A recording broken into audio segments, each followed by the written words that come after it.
कुंती के 4 पुत्र थे, कर्ण, युधिष्ठिर, अर्जुन और भीम, जबकि पांडु की दूसरी पत्नी माद्री के 2 पुत्र नकुल और सहदेव थे। आओ जानते हैं सहदेव के संबंध में कुछ रहस्यमयी बातें। एक अश्विन कुमार के पुत्र 5 पांडवों में से 2 नकुल और सहदेव थे।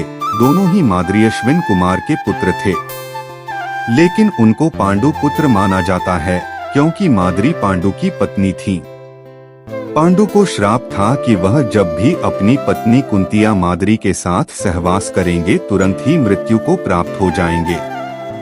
इसीलिए कुंती को प्राप्त मंत्र शक्ति के बल पर 4 पुत्र उत्पन्न हुए और वही मंत्र विद्या उन्होंने माद्री को बताई, जिसने उनको 2 पुत्र हुए। इस तरह दोनों को 6 पुत्र मिले, जिसमें एक कर्ण भी थे। मद्र देश के राजा शल्य नकुल सहदेव के सगे मामा थे। शल्य श्री राम के कुल से थे। शल्यु कौरवों की ओर से लड़े थे। 2 जन्म के समय हुई आकाशवाणी।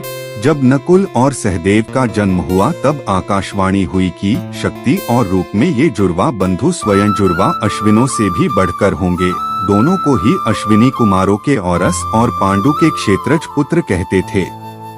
3 चिकित्सक, यह भी अपने पिता और भाई की तरह पशुपालन शास्त्र और चिकित्सा में दक्ष थे और अज्ञातवास के समय विराट के यहाँ इन्होंने भी पशुओं की देखरेख का काम किया था।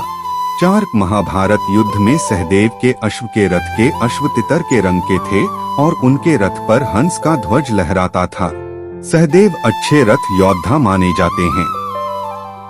इन्होंने शकुनी और उसके पुत्रों का वध कर दिया था। 5 त्रिकालदर्शी थे सहदेव। सहदेव ने द्रोणाचार्य से ही धर्म, शास्त्र, चिकित्सा के अलावा ज्योतिष विद्या सीखी थी। सहदेव भविष्य में होने वाली हर घटना को पहले से ही जान लेते थे।